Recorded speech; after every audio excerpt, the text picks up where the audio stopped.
Nous sommes à Paris. L'accord politique de Ouagadougou signé le 4 mars 2007 semble donner une vie aux Ivoiriens. Des difficultés en difficultés, d'hésitation en hésitation récemment, le président ivoirien, son Excellence Laurent Gbagbo, a fixé la date du 30 novembre 2008 pour le premier tour des élections présidentielles en Côte d'Ivoire. Dans cette série que nous sommes en train d'initier, la parole aux intellectuels, nous rencontrons à cet effet M. Bernard Doza. Bernard Doza est sociologue, politologue, écrivain, journaliste.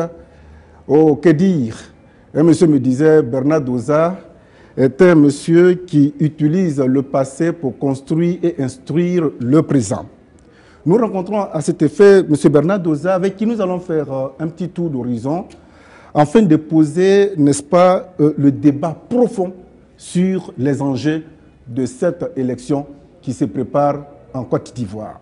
Bernard Doza, bonjour. Bonjour.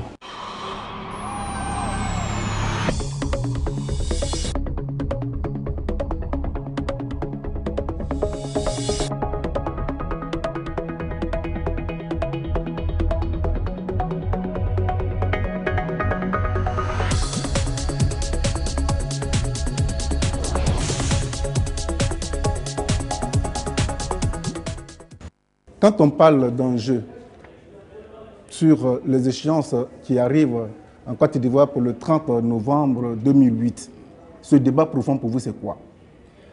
Le débat aujourd'hui, comme nous avions dans le combat pour le changement contre la dictature depuis les années 80, le combat reste toujours la condition du peuple. Quelle condition? La condition du peuple, c'est la remise en cause de ceux qui exploitent, et à l'intérieur et à l'extérieur, le peuple de Côte d'Ivoire. Donc, l'amélioration de sa condition de vie. Ceux qui exploitent, vous voulez faire allusion à qui? Au pouvoir? Ou quand vous dites à l'extérieur, c'est qui à peu près?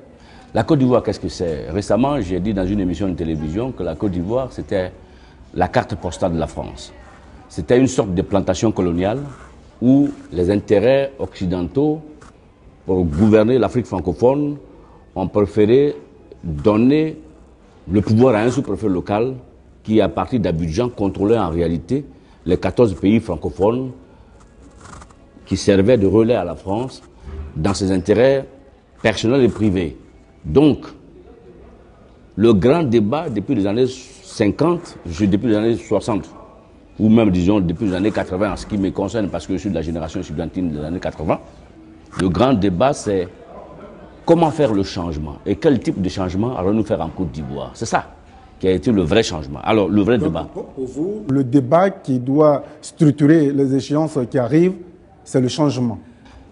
C'est d'abord le changement parce qu'on considère que dans ce pays qu'est la Côte d'Ivoire, il y a des intérêts locaux, il y a des intérêts externes qui ne veulent pas du changement. Depuis 90, 95, 2000, 2005, nous assistons à une alliance intrinsèque entre différents groupes pour ne pas que le véritable changement s'opère en faveur du peuple. Voilà, c'est pour cela que le débat qui va peut-être, si nous allons aux élections... Et pourquoi vous en doutez? Écoutez, les dates ont tellement changé. On est parti de 2005, on est en 2008. On ne sait même plus, peut-être que demain, on va passer en 2009. Chaque fois, ça commence au mois de mars, au mois de juin, octobre, et puis décembre, et on recommence l'année. Donc, on ne sait pas. Alors, si les élections doivent avoir véritablement lieu en novembre, le débat de fond, c'est quoi? Le débat de fond, c'est la question fondamentale de la prise en compte du peuple ivoirien. Aujourd'hui, on a des émeutes de la faim en Côte d'Ivoire. C'est ça le débat de fond. Comment on en est arrivé là? On avait dénoncé à l'époque la dictature du PDCI-RDA. On s'est battu contre le parti unique. Moi, je ne suis pas entré en Côte d'Ivoire, dans mon pays, depuis 30 ans. Et Dieu seul sait que j'aime beaucoup mon pays. Mais parce que nous considérons que ceux-là qui ont bloqué la Côte d'Ivoire depuis les années 80, qui se sont partagés les différentes sphères du pouvoir, mais ils sont encore au pouvoir, ils sont encore là. S'ils ne sont plus au pouvoir local, au pouvoir central, ils sont dans les coulisses. Je ne peux pas comprendre qu'on parle de changement en Côte d'Ivoire et puis des gens comme Wassina Koné ne sont pas en prison. Et pourquoi vous voulez qu'on les mette en prison? Mais Wassina Koné, c'est lui qui dirigeait l'expédition militaire à Gagnoa. On parle de changement et pourtant les bédiers ne sont pas en prison. Or, Bédié, en 1977, a été renvoyé du gouvernement par Houphouët-Boigny en personne pour avoir surfacturé 35 milliards sur les usines sucrières du Nord. Donc, voilà, il y a des gens, il y a des symboles qui, logiquement, doivent être à la Maca pour qu'on parle de changement. Mais si je vois ces gens en toute liberté, hein, c'est Laurent Gbagbo qui vient chercher Konan Bédié à Paris alors qu'il avait chuté le 24 décembre 1999, c'est Laurent Gbagbo qui vient le chercher à Paris. Et c'est à Konan Bédié qu'on construit une maison, puisqu'il n'y a pas de maison en Côte d'Ivoire. Konan Bédié, c'est un Ivoirien. Nous sommes dans une période de ni paix ni guerre. Voilà quelqu'un qui a été... On prend tout le monde prend la réconciliation nationale. Voilà quelqu'un qui et a vous été radicalisez, ministre... vous radicalisez, oui, il faut mettre celui-ci en prison. Voilà quelqu'un qui a été ministre de l'économie et des finances en 1966. Ça, c'est le passé, ça. Ah bon? Et pourtant, là, on arrête encore ici les collaborateurs de la Gestapo. Maurice Papon est presque mort en prison ici. Et pourtant, c'est le passé. Les Juifs continuent à réclamer les responsabilités de l'Holocauste. Et pourtant, c'est le passé. Il n'y a qu'en Afrique où on pense que le passé n'a rien à voir avec le présent. Non, je dis bien que si nous voulons le changement en Côte d'Ivoire, des gens comme Wassena Kone, les Léon Kona Kofi, Konan Bédié, tous ceux qui ont posé des actes contre le peuple ivoirien doivent être en prison avant qu'on ne fasse un débat sur la question du changement. Si ces gens ne sont pas en prison, quel changement vous voulez qu'on ait? On a aujourd'hui un Laurent Gbagbo qui prend le pouvoir et puis autour de lui on regarde, on retrouve les mêmes. On ne va pas faire le procès. Non, il faut qu'on fasse le procès de ceux qui nous ont conduits à la guerre. Qui nous a conduits à la guerre? C'est ceux qui ne veulent pas le changement en Côte d'Ivoire qui nous ont conduits à la guerre. C'est ceux qui ne veulent pas le changement en Côte d'Ivoire qui ont écrit l'ivoirité. C'est ceux qui ne veulent pas le changement en Côte d'Ivoire qui ont organisé le coup d'État pour justement empêcher qu'il y ait un véritable changement. C'est ceux qui ne veulent pas le changement, qui sont allés se réunir au Burkina Faso avec l'appui de Blaise Compaoré pour amener la rébellion, pour bloquer le peuple ivoirien dans son évolution au quotidien. Alors on ne peut pas ne pas citer les gens, il faut citer les gens. Bon, alors pour mieux comprendre et pour mieux faire connaître à nos téléspectateurs les leaders politiques qui animent la vie sociopolitique en Côte d'Ivoire, en l'occurrence M. Bédié, M. Gbagbo, M. Alassane Dramane Ouattara et récemment M. Guillaume Soro. Quelle présentation vous faites de ces leaders-là? Écoutez, rapidement. Moi je pense que on nous a dit qu'en 90 que le communisme était fini. Or, quand le capitalisme décrète la mort du communisme, on ne nous dit pas aussi que le capitalisme lui-même aussi il est fini. Mais quand on décrète la mort du communisme, le capitalisme lui continue et il devient encore plus puissant qu'hier. Alors quand on dit que les classes sociales n'existent plus parce que le communisme a disparu, cela veut dire qu'aussi le travailleur ne continue plus à travailler puisque c'est le travailleur qu'on exploite et c'est le travailleur qui fait grandir le capitalisme. Donc, aujourd'hui en Côte d'Ivoire, les gens que vous citez, quand je vois un Alassane Ouattara qui dit à Paris en 99 en mai que si on ne veut pas qu'il soit candidat en Côte d'Ivoire, c'est parce qu'il est du Nord et musulman. Ça, c'est un crime pour lequel on doit le mettre en prison. Parce qu'Alassane Ouattara ne reprend pas le Nord. Mais avec vous, la prison, il n'aura plus de place en prison. Mais c'est ça qui a amené la démocratie en Occident. Quand tu poses un acte antinational, tu vas en prison. On te juge. Et ça donne à réfléchir à ceux qui sont dehors. Mais si on te laisse... Attendez, on ne juge pas Wassena Kone, mais sur quelle base vous voulez qu'on juge Guillaume Soro pour avoir commandité l'opération? On n'a pas parlé d'un jugement affecté à M. Guillaume Soro. Mais vous dites que... moi, je ne parle que de jugement. Je dis... Guillaume Soro, le 19 septembre 2002, avec Ouattao, c'est eux qui ont supervisé l'attaque d'Abidjan. Si on n'arrête pas Wassena Kone pour le juger pour l'expédition militaire à Gagnoa, sur quelle base vous voulez que demain, on juge Guillaume Soro, qui est responsable des 400 morts en une demi-journée à Abidjan le 19 septembre? Donc, il faut qu'on apprenne à juger les gens. Donc, quand Ouattara dit que... Nous sommes dans un état de tolérance, non, un état de droit. La tolérance, ça n'a rien à voir avec le droit. Le droit, c'est que quand quelqu'un pose un acte, il faut qu'il en paye les conséquences. Et c'est après, parce que quand il paye les conséquences, ça donne à réfléchir à ceux qui peuvent venir demain.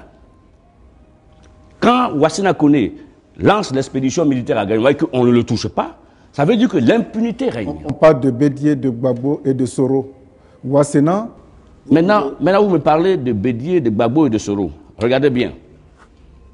Moi, je vais sortir du tribalisme et montrer les gens qui y sont en vérité. Bédié est le dernier représentant de la bourgeoisie agraire. La bourgeoisie agraire, c'est le PDCRDA. C'est cette bourgeoisie agraire qui était en alliance dans les années 30 avec la bourgeoisie européenne qui s'est constituée en 1944, le 10 juillet, en un syndicat autonome africain. Donc, le syndicat agricole africain, c'est le syndicat agricole africain qui est devenu en 1946 le PDCRDA. Donc, les héritiers du PDCI-RDA, ce sont les dépositaires des intérêts de la bourgeoisie agraire. Et comme la bourgeoisie agraire ivoirienne s'est associée au patronat français pour déporter les ouvriers du travail depuis le pays Sonufo jusqu'en Haute-Volta, dès la disparition du chef de la bourgeoisie agraire en 1993, il fallait empêcher le repartage du bien national avec les descendants de ceux qui ont travaillé dans les grandes plantations du cacao et du café. Voilà pourquoi on a créé l'ivoirité. Pour enflammer le petit peuple en lui faisant croire qu'en réalité, la dernière génération des ouvriers du travail qui sont nés en Côte d'Ivoire veulent s'approprier de la Côte d'Ivoire au détriment du petit peuple ivoirien. Mais au fond, qui est l'ennemi? L'ennemi, c'est ceux-là qui sont au pouvoir, qui étaient les instruments et qui sont les instruments. Et à l'époque, quand vous parlez de M. Bédié? Je parle encore du Houphouët-Boigny. Quand je considère... Moi, je voudrais qu'on recentre le débat sur M. Bédié, M. Alassane Dramane Ouattara et M. Laurent Gbagbo, M. Soro. Quand je parle de la bourgeoisie agraire, je parle du Houphouët-Boigny qui était le chef de la bourgeoisie agraire. Quand on sort de la bourgeoisie agraire, on entre dans la dernière génération de la bourgeoisie agraire qui sont les éléments aristocratiques, puisque eux, ils n'ont pas de plantation. Eux, ils ont été nommés par les responsables de la bourgeoisie agraire. Donc, ils représentent les intérêts de cette bourgeoisie agraire. Voilà pourquoi Bédié, arrivant au pouvoir, Bédié décide d'écrire l'ivoirité pour exclure les enfants des ouvriers du travail, que incarnaient les Ouattara et les autres. Donc, on a donc les Ouattara, les Bédié et les Houphouët-Boigny qui sont les dépositaires dans notre pays de ce qu'on appelle l'étranger, le capitalisme. Ceux-là, on les a combattus depuis les années 80. Parce que ceux-là, ils ont vendu notre pays aux mains des multinationales étrangères. Donc, ils peuvent rien nous apporter. Un homme comme Ouattara, il va faire quel discours à Abidjan, concrètement? Si ce n'est pas pour mentir. Donc, quand on veut le changement, il faut le faire avec des gens qui proposent à la Côte d'Ivoire des solutions pour sortir de la crise. Mais quelqu'un qui vient pour gérer la crise, c'est un ennemi de la nation. Monsieur Gbagbo était quasiment un éclaireur, comment dirais-je, une lampe qui devait éclairer ce combat. Vous savez, j'ai conseillé plusieurs chefs d'État. On parle du président ivoirien, Laurent Gbagbo. Il y a en Afrique ce qu'on appelle une mangeoire. Voilà pourquoi tout à l'heure, quand on a commencé, j'ai donné la liste de ceux qui, logiquement, devaient être en prison. Il y a ce qu'on appelle une mangeoire autour du pouvoir. Vous prenez un petit soldat, demain matin, il prend le pouvoir en Côte d'Ivoire, le même soir, vous allez voir, les représentants de cette mangeoire-là vont tous venir au palais, venir faire allégeance. Chacun va venir donner sa quote-part. C'est des Libanais, c'est des gens du pouvoir local, c'est des gens qui ont l'argent et qui ne veulent pas et qui s'en foutent du changement. Celui qui vient, eux viennent se mettre autour. Si tu n'as pas la capacité d'éliminer les responsables de cette mangeoire-là, tu refais les mêmes erreurs que le président passé. Donc, en un mot, le président Gbagbo, en ce moment, est en train de faire les mêmes erreurs que... Écoutez, le président Gbagbo prend le pouvoir l'an 2000. Rapidement. La majorité au Parlement, c'est PDCI-RDA. On va aux élections législatives en décembre 2000. Face aux électeurs, qui revient majoritairement au Parlement, c'est le PDCI-RDA. Donc voilà un président socialiste qui est élu. La majorité est de droite au Parlement. Il est obligé de négocier avec les éléments modérés de cette majorité de droite, qui accepte, moyennant finance, de ne pas présenter un candidat contre le candidat de son parti. Et du coup, on se retrouve donc au Parlement avec Mamadou Coulibaly, seul candidat unique présenté par l'Union, FPI et PDCI. Nous sommes en otage. Quelle est la marge de manœuvre d'un président socialiste qui est minoritaire au Parlement et où le président de son propre parti, qui devient président de l'Assemblée nationale, est un président qui est mis en place avec l'appui de la droite? Et tu penses que dans un pays comme ça, tu peux mettre un programme allant vers le peuple sans que la droite ne réagisse, alors qu'elle contrôle le Parlement? Aujourd'hui, le vice-président de la Côte d'Ivoire, c'est qui? Mais c'est Laurent Denan Fologo. Mais on ne le dit pas. Qui fait les grandes missions pour le chef de l'État? C'est Fologo. Qui vient en France tous les jours pour le président? C'est Fologo. Pourquoi? Parce que c'est Fologo qui représente la droite au Parlement. C'est donc lui qui a négocié avec les députés du PDCI pour que le président de l'Assemblée nationale soit au moins du FPI. Puisque Gbagbo s'est plaint que je suis président FPI, mais si demain il m'arrive une maladie, si j'ai une crise cardiaque, c'est le président de l'Assemblée nationale qui, logiquement, doit gouverner pendant 45 jours, organiser les élections. Mais le PDCI est majoritaire, comment je vais faire? Donc Fologo a dit, président, je vais faire des propositions pour qu'au moins le président de l'Assemblée nationale soit de votre parti. Voilà donc le consensus dans lequel nous sommes. Donc nous n'avons pas affaire à Abidjan à un gouvernement de gauche. Nous avons affaire à un président de gauche pris en otage par la bourgeoisie agraire qui, elle, n'a pas renoncé à ses privilèges. Voilà le débat dans lequel nous sommes. Donc les hommes de droite, là, on les connaît. C'est Ouattara, c'est Bédié, c'est tous les candidats que nous... Le seul qui est à gauche, encore, je me pose la question s'il est vraiment encore à gauche, c'est Gbagbo. Sous la pression des dignitaires des différents partis politiques, est-ce qu'il est encore à gauche? Voilà le débat d'Abidjan aujourd'hui. Maintenant, la rébellion, elle, c'est le bras armé des multinationales qui ont considéré que les 150 propositions qui ont été écrites par le FPI à Paris en 1985, que les... Comment je les appelle d'ailleurs? La nouvelle droite du FPI, incarnée par les Afin Guessan, par les Mamadou Koulibaly, tous ceux qui ne sont pas réellement à gauche, mais qui sont venus autour de Gbagbo à la veille des présidentielles, ceux-là ont complètement, après 95, au congrès de 95, ceux-là, ils ont carrément enlevé tout ce qui est de gauche dans les propositions pour gouverner. Et ce qu'ils ont retenu, c'est 3 éléments. On va aller au pouvoir avec un programme qui contient trois propositions. C'est-à-dire l'école obligatoire, la décentralisation, la santé. Et puis la santé. Alors, l'impérialisme se pose la question, mais attends, la Côte d'Ivoire, là, on pensait que c'est notre déposition en Afrique, mais vous venez d'où? Les socialistes disent, ah oui, mais nous, on a un État à gérer, on va gérer. Il dit, bon, mais comme c'est une plantation qui m'appartient, je ne sais pas comment vous allez vous gérer. Mais ils avaient été prévenus déjà.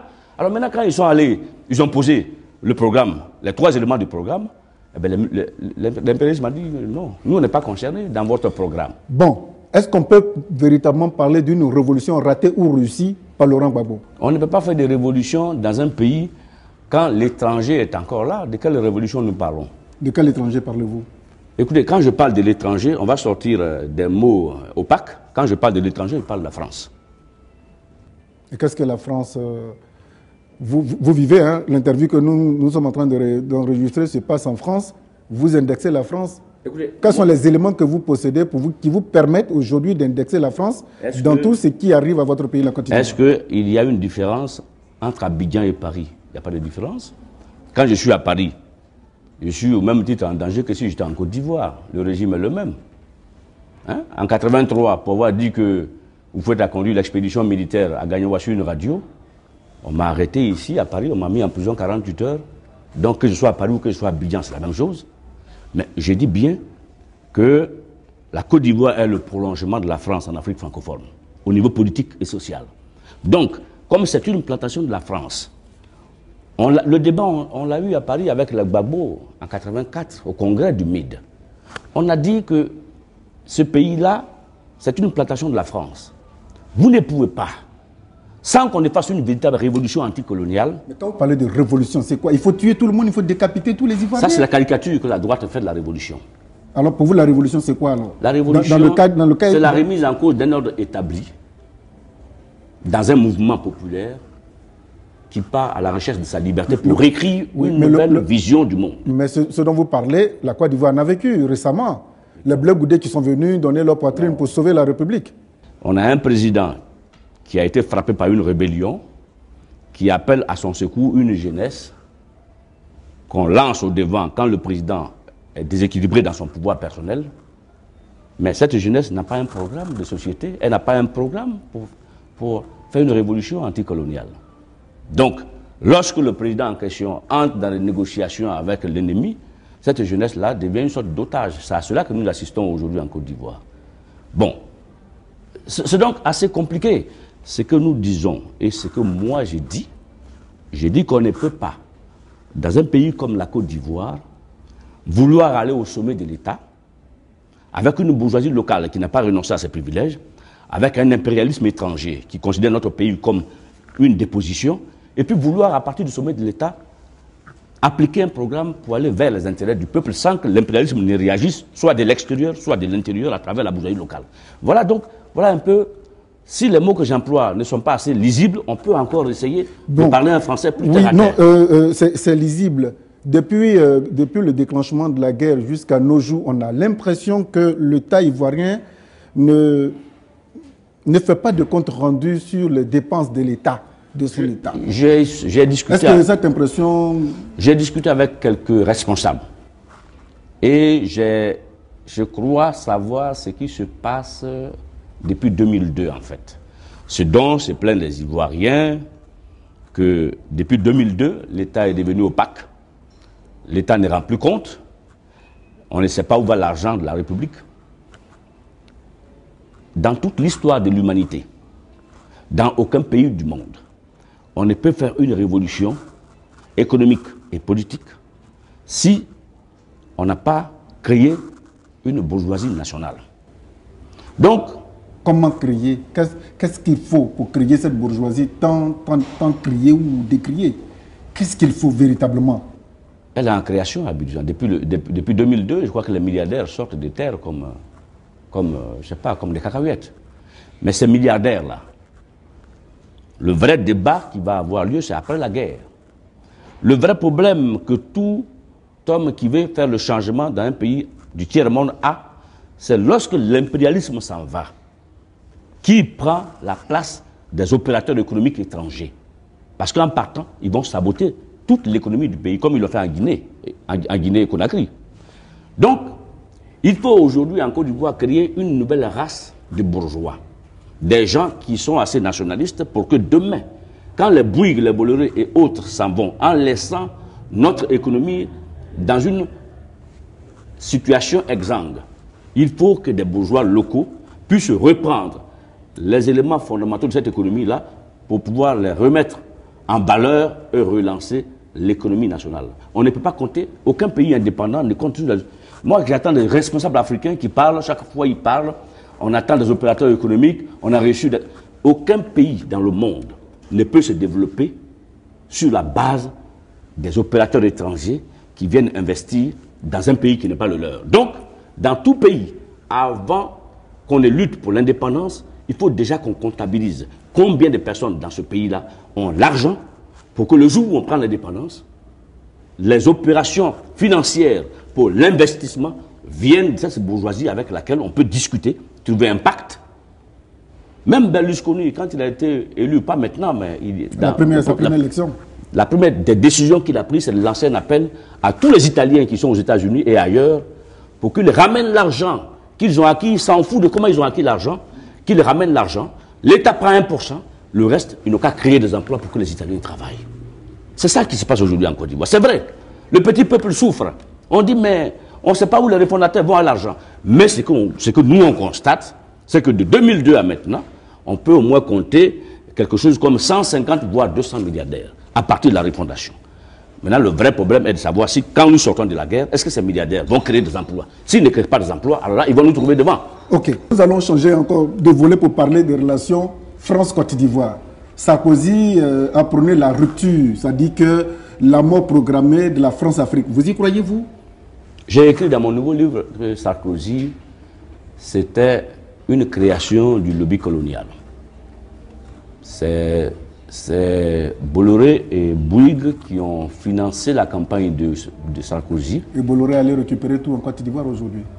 Pour que la jeunesse africaine qui est broyée par les États qui sont totalement en train d'être dépréciés par le capitalisme international ne vienne plus à Paris.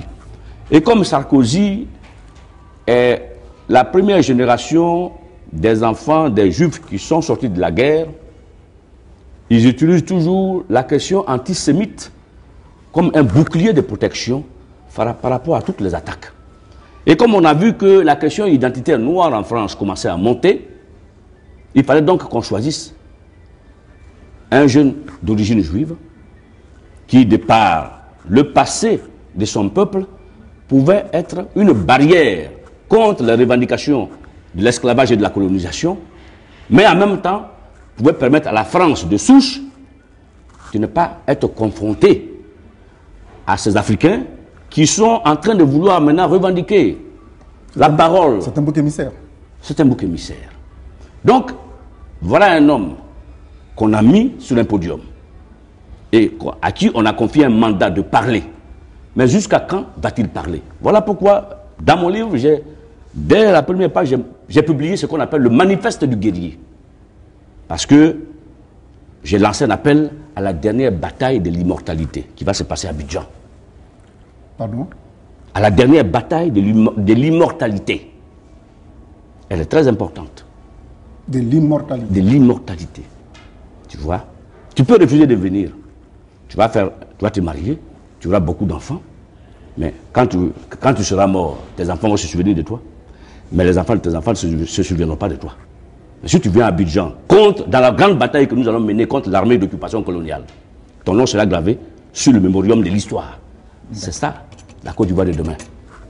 Alors quand le président Gbagbo déclare sur une chaîne de radio internationale que depuis que Sarkozy est là, il dort bien, et qu'on lui pose aussi la question, qu'est-ce qu'il pense de la présence des militaires français à Abidjan, il dit qu'il faut que ceux-là s'en aillent. Gbagbo, c'est un grand politique. Pour les Ivoiriens, c'est quelqu'un que les gens ne maîtrisent pas. Depuis qu'il est arrivé au pouvoir, les gens ont écrit beaucoup de livres. Quand je lis ces livres-là, je ne retrouve pas l'homme que moi je connais. Vous le connaissiez? C'est un ami personnel.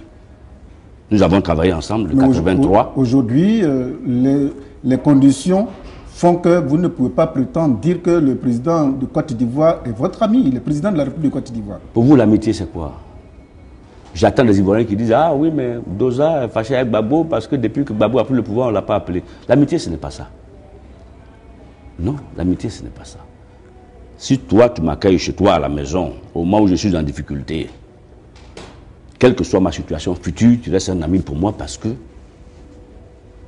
quand je n'avais personne pour me tendre la main, c'était toi qui m'as accueilli chez toi. Dans la Bible, c'est quand Abraham accueillait les trois voyageurs que sa femme Sarah a eu un enfant alors qu'elle avait 80 ans. L'amitié, c'est d'abord individuel. L'amitié est individuelle. Bernard Doza n'est-il pas aigri au vu de tous les services qu'il a rendus? Les gens se partagent le pouvoir à Abidjan. Bernard Doza ne peut pas y mettre les pieds. Mais est-ce que depuis que le président Gbagbo est au pouvoir, votre statut de réfugié politique n'a pas été revu? Je n'ai pas de statut de réfugié politique. Mais vous êtes personne non grata chez vous. Je suis un étudiant. Autant de fait, vous m'avez dit tout à l'heure. Ouais. Non, je suis un étudiant venu en France étudier et qui, dès 1983, a pris les médias français à témoin par rapport à la dictature qui sévissait dans mon pays. En 1988, quand Gbagbo est rentré le 25 septembre 1988 en Côte d'Ivoire, conseiller d'un homme d'État, j'ai utilisé ce privilège-là pour rentrer en Côte d'Ivoire clandestinement, faire une interview de Gbagbo. Je suis venu à Paris. Le PDC a considéré que ce geste que j'ai posé était un geste de lèse-majesté.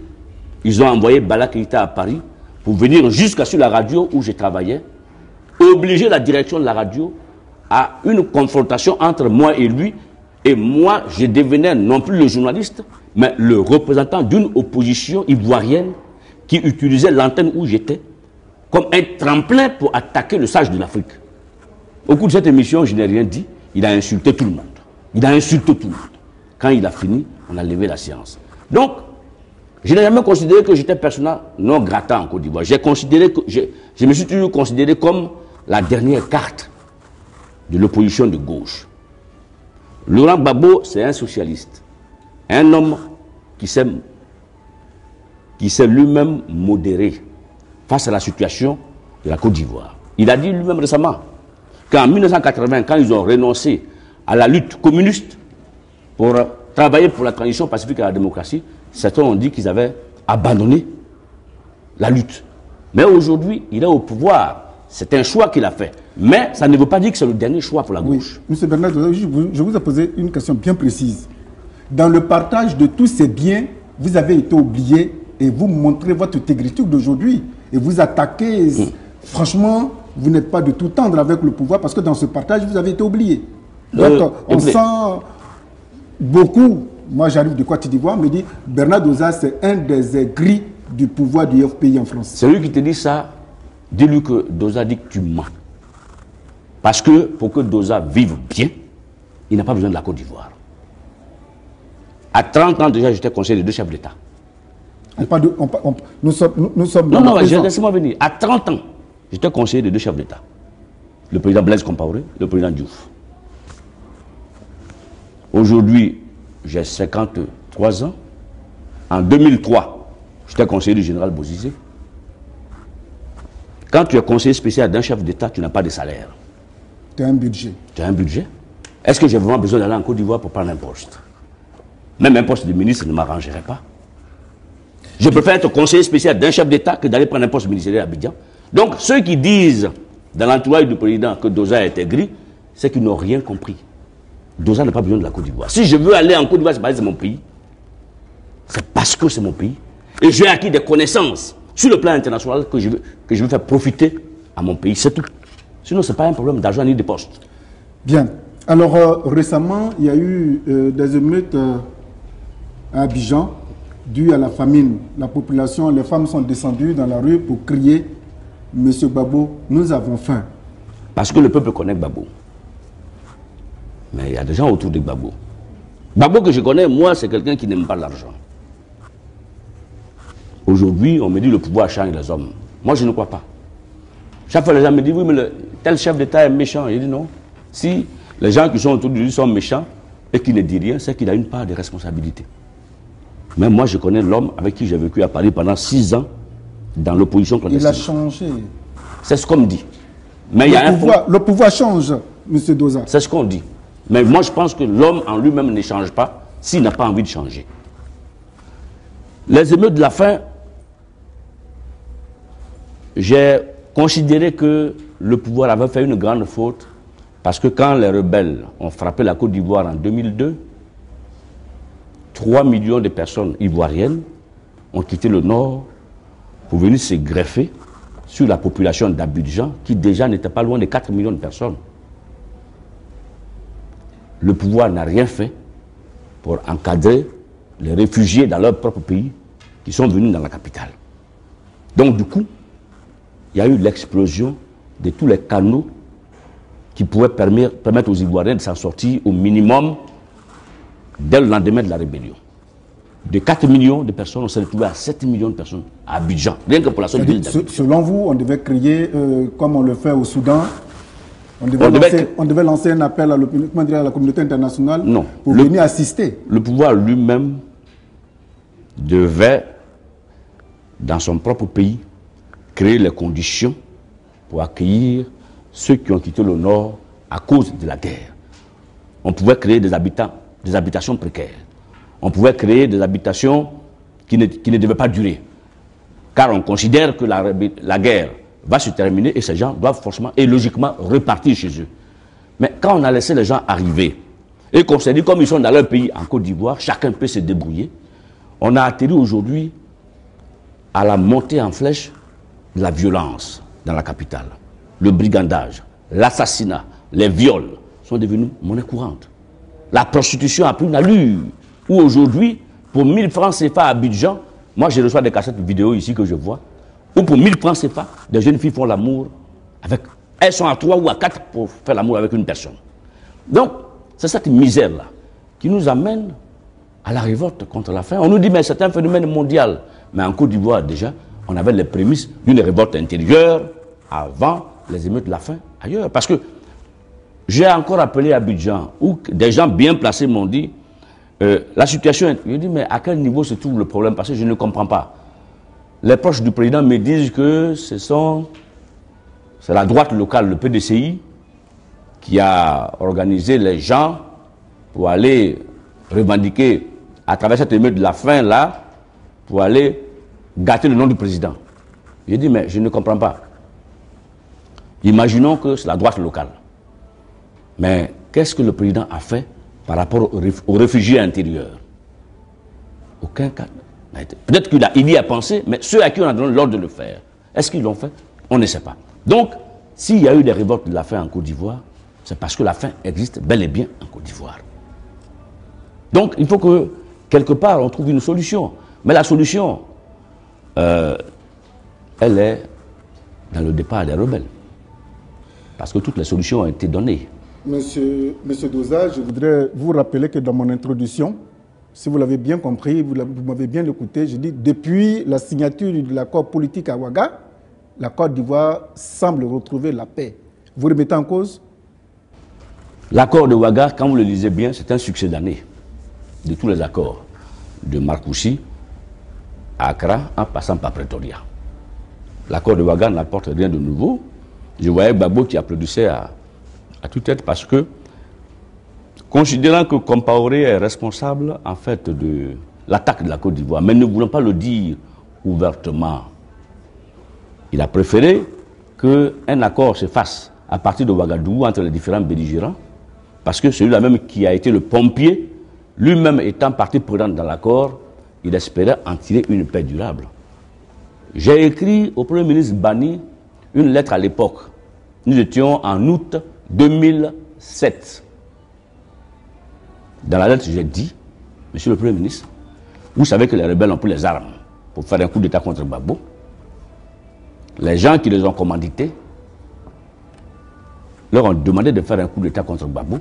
Si le coup d'État a échoué, il faut que le coup d'État devienne électoral. Si même nous allons aux élections et que Gbagbo est réélu, les rebelles ne déposeront pas les armes.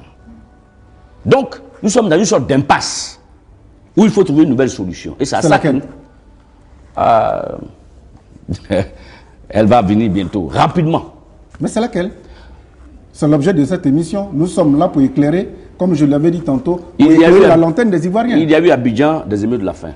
Ça veut dire que le peuple est fatigué de cette situation de ni paix ni guerre. On a une rébellion qui est venue frapper la Côte d'Ivoire, soi-disant, pour trouver une solution à des sans-papiers. L'opposition, les leaders de cette opposition nationale nous disent qu'il y a 3 millions de personnes qui n'ont pas de papier en Côte d'Ivoire. Depuis le recensement, on n'a eu que 500 000 personnes qui n'ont pas de papier. Jusqu'à quand est-ce que le peuple va tenir? Parce qu'à chaque fois qu'on trouve un accord, le seul point qui chope, c'est le dépôt des armes. Les rebelles ne veulent pas déposer les armes. On est parti de concession en concession. Aujourd'hui, le chef des rebelles est Premier ministre en Côte d'Ivoire. On nous a dit, 6 mois après qu'il a été nommé, les élections auront lieu. On a presque 1 an après aujourd'hui, plus. La date est fixée maintenant, le 30 novembre.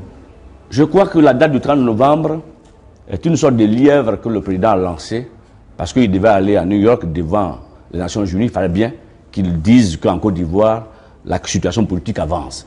Mais je ne crois pas que les élections puissent avoir lieu en novembre. Parce que la SAGEM, à qui l'État de la Côte d'Ivoire a payé, ce sont 6 milliards de francs CFA. Alors qu'on nous dit qu'il n'y a pas l'argent. Hein. La SAGEM dit que si on lui remet le fichier électoral, il faut 8 mois pour que ce fichier électoral soit à jour et qu'on aille aux élections. Nous sommes aujourd'hui dans le mois d'avril. On nous dit on va aux élections en novembre. La SAGEM, jusqu'aujourd'hui, on n'a pas remis le fichier électoral à la SAGEM. Alassane Ouattara dit que si, sur les 3 millions de sans-papiers, si on doit remettre un minimum à la SAGEM, il faut au moins 1 million. Donc ça veut dire que le recensement doit se poursuivre jusqu'à ce qu'on atteigne le chiffre d'1 million. Alors le mois de novembre tient sur quelle base? Si ce n'est pas une base politique, voire même politicienne. Donc le mois de novembre est l'heure que le président a lancée. Le fond du débat, c'est quand est-ce que les rebelles déposent les armes, puisque leur chef est Premier ministre depuis 1 an. S'il ne veut pas déposer les armes, ça veut dire qu'il y a des individus qui ont décidé de prendre la Côte d'Ivoire en otage. Donc, comme on ne peut pas continuer comme ça éternellement, on va choisir aussi notre voie, c'est tout. Bon, si cette voie, vous ne voulez pas la dénoncer, mais on constate aujourd'hui un redéploiement de l'administration, de la douane, du corps habillé sur toute l'étendue du territoire, M. Doza. Oui, mais vous voyez bien que les gens... Comme quelqu'un me le disait, il dit, M. Doza est un homme dépassé par l'histoire de la Côte d'Ivoire. Ah oui? Il ne connaît l'histoire de la Côte d'Ivoire que par les livres. Ah oui? Que la réalité, M. Bernard Doza ne maîtrise pas la réalité. J'ai quitté la Côte d'Ivoire en 1977.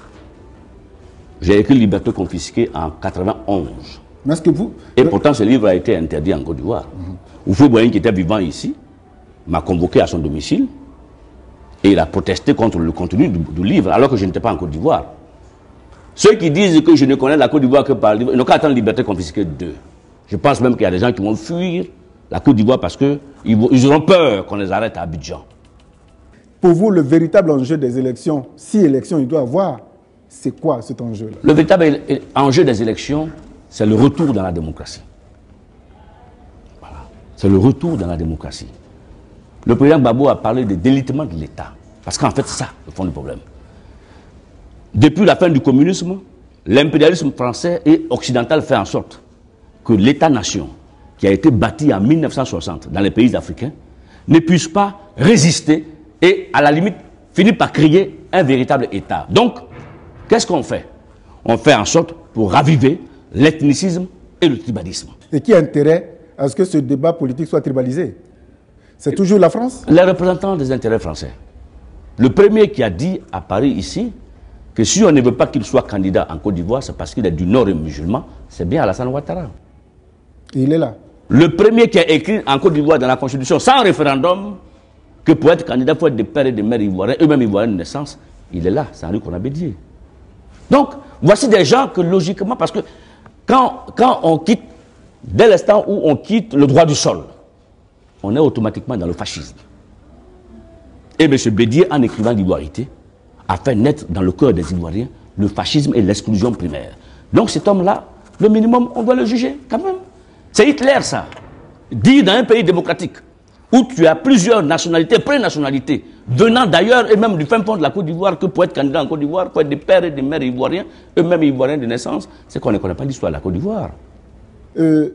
L'Ivoirien d'aujourd'hui et l'Ivoirien... Celui qui a 25-30 ans. Celui qui a 25-30 ans aujourd'hui, est-ce que vous pensez que ce type-là n'est pas outillé suffisamment pour se prendre en charge? L'exemple de Blé Goudé, de Soro aujourd'hui, Soro, bon, de son camp, ils ont pris les armes aujourd'hui, le Premier ministre. Il y a Blé Goudé qui a protégé le régime. Vous pensez que cette jeunesse-là n'est pas même d'aller jusqu'au bout? J'ai écouté les discours de Blé Goudé. Quand Soro est venu en 1999 à Paris, chassé par le tribunal d'Abidjan, où on le menaçait d'emprisonnement pour avoir dirigé une manifestation qui a dérivé au nom de la loi anti-casseurs, je l'ai rencontré, on a discuté. C'est un des jeunes de la génération de la FESI qui avait réussi à maîtriser le discours des classes sociales. J'ai été étonné et surpris de le voir à Bouaké revendiquer une rébellion antinationale. Alors que vous étiez annoncé? Non, j'arrive. J'ai été surpris de le voir à Bouaké revendiquer une rébellion contre la Côte d'Ivoire au nom d'une identité parcellaire. Parce que quand on dit que en Côte d'Ivoire, les gens du Nord sont exclus, sont indexés parce qu'on ne les considère pas comme les Ivoiriens, c'est qu'on a décidé de sortir de la démocratie. Parce que le débat qu'on a eu à Paris ici, je lui ai bien dit qu'en Côte d'Ivoire, nous avons un seul ennemi, c'est la bourgeoisie agraire et ses représentants locaux qui sont eux-mêmes phagocytés par la France. Donc ils vont faire en sorte, quand nous Ivoiriens, on se déchire, il faut éviter. Mais s'il ne m'a pas écouté, que je trouve à Bouaké et que je le vois dans un discours, il est tout à fait normal que quand il arrive à Lomé et qu'il envoie quelqu'un me chercher pour que je prenne la présidence du MPCI, je dis que non, ce n'est pas le débat que nous avons mené à Paris. Ça ne m'intéresse pas. La droite n'a rien à proposer en Côte d'Ivoire. Elle n'a rien à proposer. Elle a dirigé ce pays pendant 40 ans. Quand Oufou est mort, on a vu la pauvreté sortir. Oui, mais aujourd'hui, vous dites que la droite n'a rien à proposer. Mais en si peu de temps, pour me référer à vous dire, il y a une autre bourgeoisie qui pousse et qui continue de pousser, les réfondateurs. Le mot réfondateur prête à confusion. Je préfère le Front populaire. Quand le Front populaire a pris le pouvoir en l'an 2000, tout le monde savait bien que le Front populaire était minoritaire en Côte d'Ivoire. Donc, le Front populaire, depuis le Front républicain, que le FPI avait créé avec le RDR, on savait très bien que le Front populaire était à la recherche d'un nouvel allié. Donc, en utilisant l'aile modérée du PDCI-RDA pour gouverner, on savait que le programme du peuple n'allait pas être appliqué. Il a suffi seulement que le FPI remette en cause les contrats qui étaient tranquillement chaque fois changés par les multinationales sans contrepartie pour le peuple ivoirien soient remis en cause pour qu'on tombe dans la guerre. Donc, on ne peut pas dire qu'ils sont arrivés volontairement dans la volonté de créer une bourgeoisie. C'est ce que la question sous-entend. Ils ont favorisé la guerre pour jouer en fait sur la guerre et s'enrichir impunément. Parce qu'avec la guerre, l'État disparaissant, chacun peut s'enrichir sans craindre une quelconque réprimande. Bon, alors à ce niveau-là, c'est qu'il faut quand même remettre les choses à l'endroit. En octobre 2000, Gbagbo prend le pouvoir. Gbagbo prend le pouvoir et la droite locale, principalement la droite libérale, le RDR. Parce qu'il faut appeler les chats, il faut appeler un chat, un chat. Il faut qu'on arrête maintenant de faire... Non, non, la droite aristocratique et bourgeoise, c'est Bédié et ses amis. La droite libérale pro-américaine, c'est Alassane Ouattara.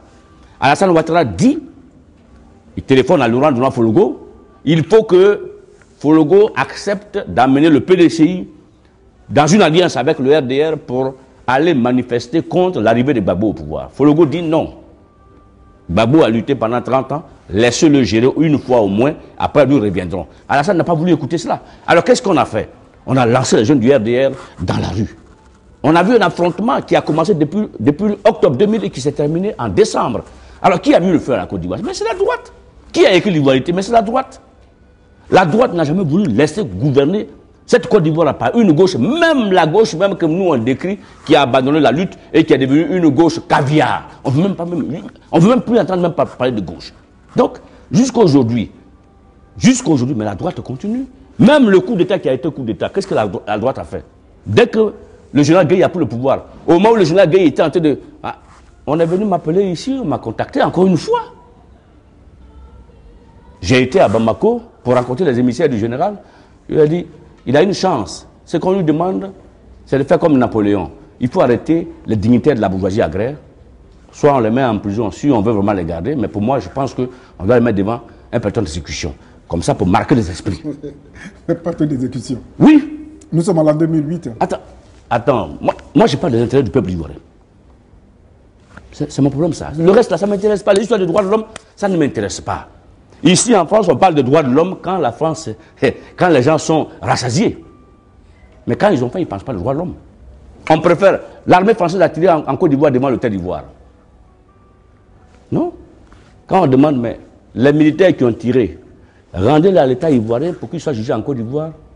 La France dit non, mais c'est le président Gbagbo. D'ailleurs, il paraît qu'on a cherché dans les émeutiers, il y avait des gens qui avaient des armes. Mais quand un Français a un problème ailleurs, regardez là en Somalie, des pirates qui arrêtent un bateau de plaisance français, les services de renseignement français arrêtent les pirates, et sans le consentement même de l'État. Bon, c'est vrai qu'en Somalie, il n'y a pas d'État. Mais on pouvait les déposer carrément à Addis Abeba, puisque le siège de l'OUA, c'est là-bas. Même l'exemple, même au Tchad récemment. Bon, on prend carrément les gens et on les amène devant un tribunal étranger. Mais ça, personne n'écrit. Mais imaginons que nous, on vient d'arrêter dans une opération commando ici, on arrête le général Poncé pour l'amener à Abidjan et puis le juger pour les crimes, pour l'ordre qu'il a donné de tirer sur les manifestants devant le Terre d'Ivoire. Est-ce que la France va l'accepter? Non. Bon, alors c'est ces différents poids et des mesures qui ne correspondent pas que nous ne voulons plus aujourd'hui dans notre pays. Voilà pourquoi j'ai dit qu'ils ont mandaté une rébellion qui ne veut pas désarmer. Si elle ne veut pas désarmer, on profite de la rébellion pour maintenir une armée d'occupation de 10 000 hommes. La licorne, plus l'armée de l'ONU, ça nous fait 10 000 hommes en Côte d'Ivoire qui contrôlent le pays. Ces 10 000 hommes ne veulent pas désarmer la rébellion pour ramener la démocratie. Parce que les élections, c'est quoi? Les élections, là, c'est pourquoi on revient de la démocratie où la rébellion nous a fait quitter pour créer la chienlit. Donc, si on revient dans la démocratie, on va repartir de nouveau. Mais les chefs militaires étrangers qui occupent notre pays disent qu'ils ne quitteront la Côte d'Ivoire qu'au lendemain des élections et l'arrivée d'un nouveau président. Alors que nous savons très bien, si on considère qu'on va aller aux élections pour qu'il y ait un nouveau président, mais celui qui a été élu en l'an 2000, là, il aurait seulement fallu le laisser gouverner. De 2000 à 2005, lui-même et ses amis se seraient confondus, peut-être même qu'en allant aux élections, d'autres présidents auraient été élus, mais en frappant la Côte d'Ivoire par le biais d'une rébellion armée. On peut aller comme ça jusqu'en 2010. Et Gbagbo, qui est très malin, il le dit aux Ivoiriens, c'est pas moi qui ai amené la guerre. Donc tant que les rebelles ne déposent pas les armes, on peut aller comme ça jusqu'en 2020. Alors qui crée l'impasse? Est-ce que c'est l'impérialisme qui ne veut pas que dans notre pays, il y ait une alternance? Donc, pour punir le discours que tient le président Gbagbo, on préfère laisser pourrir le peuple dans la misère. Voici la tactique. Monsieur Bernard Douza, le rôle des intellectuels, vous en faites partie? Je ne sais pas. Non, je dis que vous faites partie de ces intellectuels. Oui. Est-ce que vous n'avez pas l'impression que les intellectuels africains, notamment les Ivoiriens, ils ont démissionné un peu de leur rôle? Oui. Dans mon nouveau livre, j'ai écrit un chapitre que j'appelle La défaite des intellectuels. Effectivement. On avait un seul intellectuel en Côte d'Ivoire qui avait bravé à l'époque le parti unique, qui avait bravé le système, c'était Jean-Marie Diafi.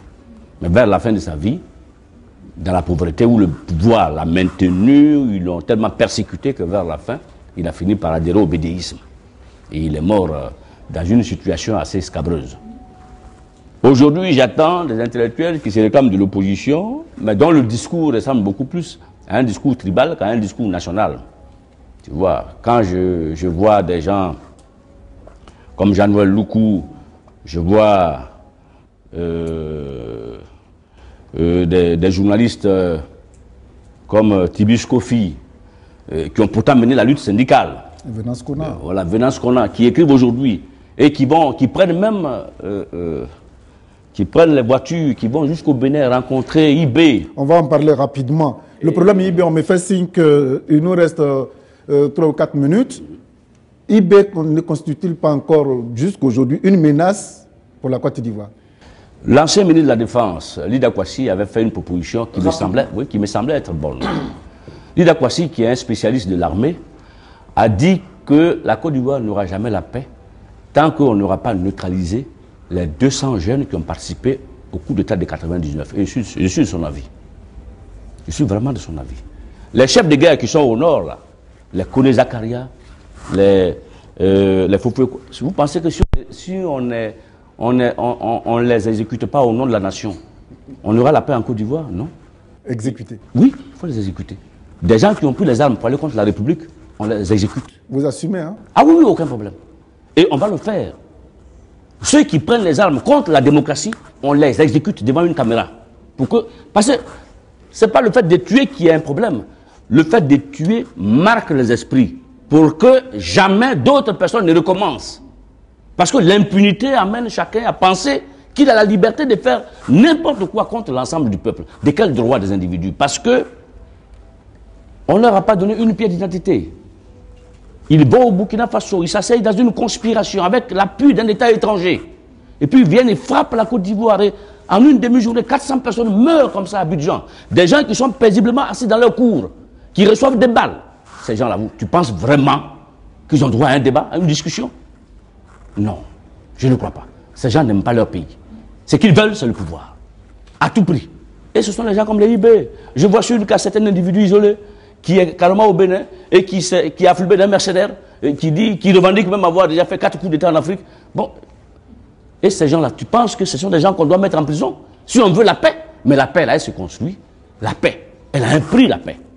Elle a un prix. Celui qui veut la paix veut d'abord la guerre. Tu ne peux pas vouloir la paix sans la guerre. La paix sans la guerre, c'est l'enlisement.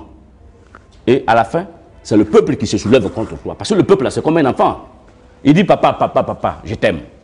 Mais le jour où il a faim et que tu ne peux pas aller acheter son McDo, il va te le réclamer au bout d'une semaine. Et puis après, il va oublier que tu es son père. Quand tu vas lui parler, il ne va même pas t'écouter. Parce que tu es un irresponsable. C'est comme ça le peuple. Voilà pourquoi à Abidjan, on a entendu pour la première fois les slogans dire « Gbagbo, on a faim ». C'est pitoyable quand même pour un pays dans lequel il y a un chef d'État socialiste. À l'époque même de la droite, on a dit qu'il faut boyer un voleur. Bon, mais c'est vrai, ça lui collait, ça lui allait bien ça. Alors, M. Bernard Doza, si les élections ont lieu véritablement le 30 novembre 2008, vous, en tant que grand observateur de la vie sociopolitique de la Côte d'Ivoire en France, quel est ce message que vous avez à lancer à l'endroit de vos compatriotes ivoiriens qui vous regardent, qui aujourd'hui sont complètement déboussolés, fatigués de tout ce qui se passe en Côte d'Ivoire? Je dirais aux compatriotes qu'aujourd'hui, ils sont fatigués. Ils veulent la paix. Mais la paix, ça dépend de quelle paix. La paix, dans le mot paix, il y a le mot pacification. Est-ce que, à cause de la paix, nous allons renoncer au changement? Le PDCI a dirigé ce pays depuis les années 50 jusqu'à nos jours. Si la Côte d'Ivoire a voulu faire le changement, c'est parce que pendant 40 ans, ce parti ne nous a pas envoyé quelque chose de nouveau. Mais ce qu'ils ont construit, c'est ce que me semble-t-il, vous, les refondateurs, les gens du pays, ça, c'est pas moi qui le dis, c'est les Ivoiriens qui le disent. En 40 ans de stabilité, ce qui a été construit en 5 ans, vous êtes venus balayer du revers de la main. Ceux qui parlent comme ça, c'est qu'ils n'ont pas connu la Côte d'Ivoire de la dictature. C'est facile de gérer, de faire une bonne gestion quand on a cousu la parole des individus. La démocratie est plus difficile à gérer que la dictature. Et souvent, c'est ceux-là même qui ont géré la démocratie, comme les Bédi et les Ouattara, qui aujourd'hui font la leçon, alors que nous sommes dans un État démocratique où les gens parlent. Mais avant, on ne parlait pas. Avant, il suffisait que vous soyez deux à discuter, on vient vous arrêter, on vous met en prison. L'armée de Côte d'Ivoire a fait une invasion à l'université d'Abidjan pour empêcher un simple débat entre deux professeurs. Un débat. Pour un débat, l'armée rentre à l'université. Donc, ceux qui disent qu'en 40 ans de stabilité et de paix, les réfondateurs ont tout bougé en 8 ans, ce sont des hypocrites. Parce qu'en 40 ans, on n'avait pas la liberté de la parole. En 40 ans, ce qu'on appelait la Côte d'Ivoire, la petite Suisse d'Afrique ou bien la Côte d'Ivoire et la France de l'Afrique, qu'est-ce que c'était? Tout le plateau qu'on voit, qui a bâti le plateau? Ce sont des Ivoiriens. Les immeubles, tous les immeubles qui sont au plateau appartiennent à des multinationales.